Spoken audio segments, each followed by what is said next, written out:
guys, today we're going to start our self-portraits in the style of Chuck Close. And we're going to be using our warm colors and cool colors. But first, we need to divide them into sections. So I should have given you, if you were here to have your photo taken last week, your photo to start with. If you were absent, it's okay. I'm going to take your photo and print it out today. You just have to be a little patient. So the first thing we're going to look at is, here's your picture.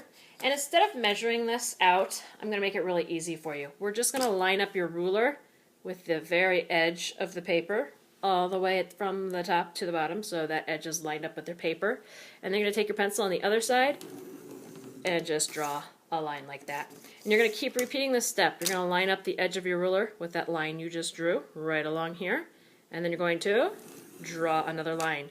And what this is going to do is give us a series of parallel lines that are all the same width as one another because they're all equal distance from one side of the ruler to the other. That's how they're manufactured. And then by doing this, if we're lining up our lines correctly each time, we will get nice parallel lines that go straight up and down all the way across. If you're not careful, they might move on you a little bit and get sideways. So we want them to be as close to equal as possible. So you're going to do them all vertical, and then to do the horizontal ones, the easiest way, I just flip my paper sideways so that it looks like we're drawing vertical lines again. Again, same thing. Start on the outer edge, line up the edge of your ruler with the edge of your paper, draw a line, move it over to that line you drew, draw another line. So of course, when we're finished with all of this, it means that each of these should be a square. If they're all parallel one direction, then that means they will all also be parallel the other direction. And because our ruler never changes in width, these will all be equal sides, giving us squares. This also makes a grid pattern, which you may want to work with, or you may want to change. So as you can see, we've worked our way almost all the way across, and that top one's close enough. I'm just going to leave it, because we're going to end up trimming out some of this anyway when we frame it. I want you guys to go ahead and go try that out, and then we're going to come back to the carpet and talk about how to go. For the coloring part of this, we're going to separate things into warm colors and cool colors. So our warm colors again were right, and then our cool colors are here. Now I'm going to let you pick. You can either have your face or your portrait be done with the warm colors, or you can let it be done with the cool colors. Then your background needs to be the reverse. So if I do a warm color face, I need a cool color background. If I do a cool color face, I need a warm color background. I think I'm going to do my face in warm colors and my background in cool colors. Now there's two different ways to do this project. You can either do these with circles, kind of like Chuck Close did, or you can do them with squares. I'm going to let you make that decision. And let me show you those two examples. Remember how we worked on our blending bars before? We're going to do the same thing with these. So if you choose, I'm going to draw some squares really quick here, so they're not going to be exactly square, but we're just going to use this one. And this one is our example. If you choose to do the circles, you can start with red on the outside. And remember, you're going to want to go in that circle shape when you're coloring.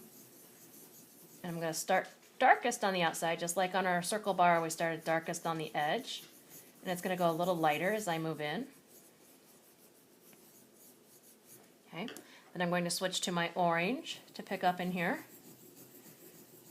I'm going to color on top of that red area. Remember, we want to blend the orange into the yellow and then out into the red. And then the yellow is going to go here in the middle. Okay. So we get this nice effect of a sunburst type pattern, and then way out here in the corners, you can color a dark red in, because we are starting with squares, so they do ultimately become squares again. And then the next circle that you would do on this side and this side that are touching, because we don't want these to match, we won't be able to see them, is you would start with your yellow and then work your way backwards to orange and then to red. So for example,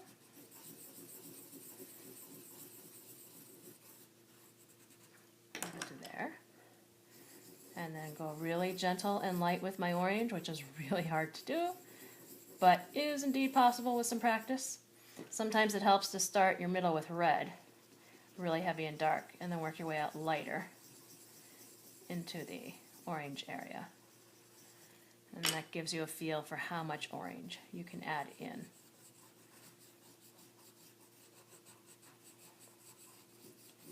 Okay. And then the same one over here would be a similar fashion to what you just did. You notice I can really start with any color as long as I remember what color is supposed to end on the outside or on the inside.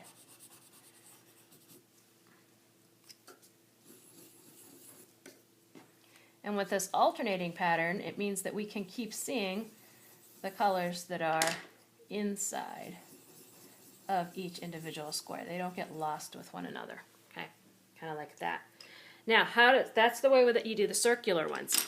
If you want to keep them squares, it's going to be the same type of thing, except you're going to work in a square pattern. And again, I'm going from dark to lighter as I move in, dark to lighter as I move in, just like we did on the bars, except you have to do this all the way around, dark to lighter. And keep it squares.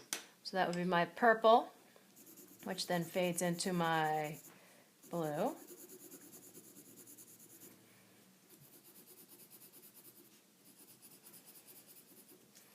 And that fades into my green. And you notice they're fading into one another. They're not like cut off blocks where I can tell exactly where they end. They fade nice and gentle, gradiently, from one color to the other. Then, just like before, we're going to flip it so that the color we had inside here becomes the color that goes outside in these two squares. Again, darker to lighter. Darker to lighter, heavy, light, heavy, light.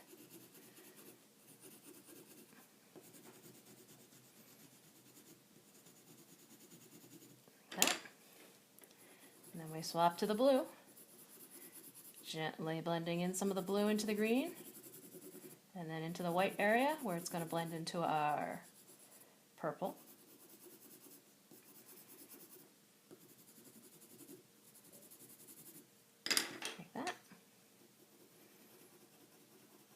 And then like this.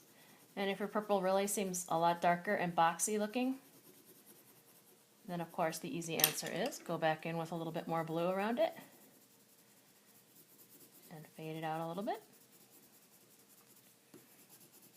And it's going to be a matter of going back and forth between these colors, and then this same pattern will repeat here, and this one will repeat here. So sort of like a checkerboard pattern. So this is your square pattern, this is your circular pattern. Now how does that translate to this? Well, let's take a look in fast motion.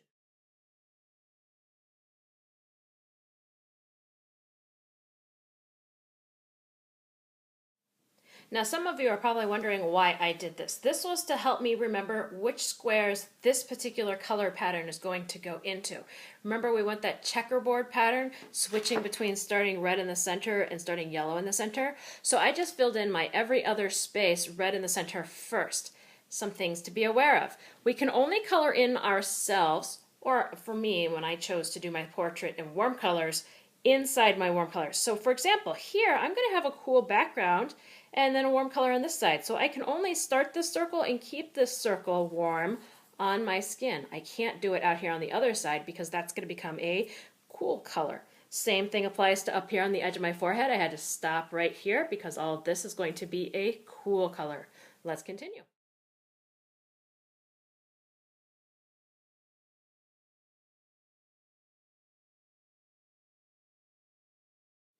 So I want you to notice the other thing that I haven't done is I'm not going back and I'm not sharpening my pencil. You see how flat my pencil's getting? That's okay. It's actually easier to color in with a flatter pencil than with a really pointy one, because if you get a really pointy one, you tend to get these lines that show up, whereas a flatter pencil is going to give you a better blending technique. So don't sharpen your pencil unless you get to a point where the wood is starting to touch, like this one's about to touch there, onto your paper, or you really don't have any lead left to use. I'm going to switch over to my yellow now.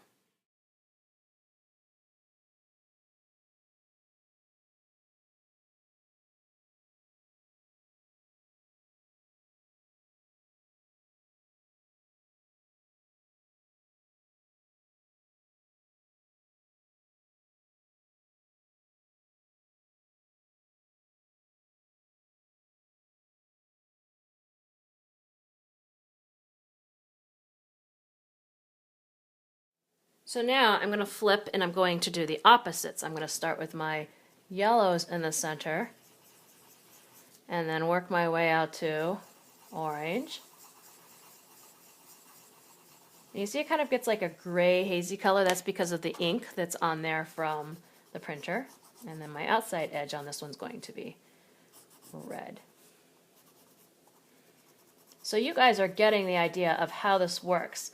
I just want you to pick either warm colors or cool colors to start your portrait with today. Don't even worry about the background.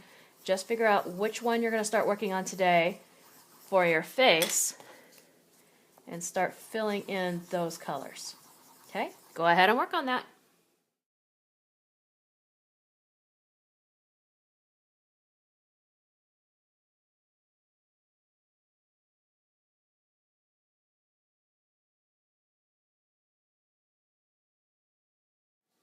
And then that's going to be the first step. This will probably take you a couple of classes to finish, and then we'll go ahead and start on the backgrounds in the same way using cool colors. Welcome back, guys. Now we're going to work on the background. Same idea as we did before, except we're going to work with our opposite colors. You're either going to have warm colors in your background or cool colors in your background. I'm going to do the same thing where I spot every other one so I know what colors I'm switching to. I'm going to be careful not to cross over on my head into my warm colors if I'm not supposed to. Like this one over here will end up being purple. Oops, purple on the outside. Gotta make sure I keep my pattern. This one's going to finish off the circle that started inside there.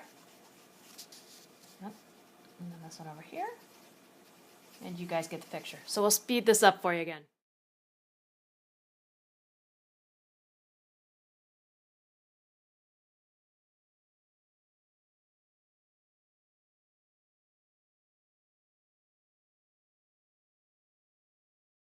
So once I finish the first set of gradients, then of course I'm going to go back in and do every other one in our checkerboard pattern the opposite. So I would start with my green and then go to blue. Sorry, I would start with my green on the outside, then my blue, and my purple on the middle.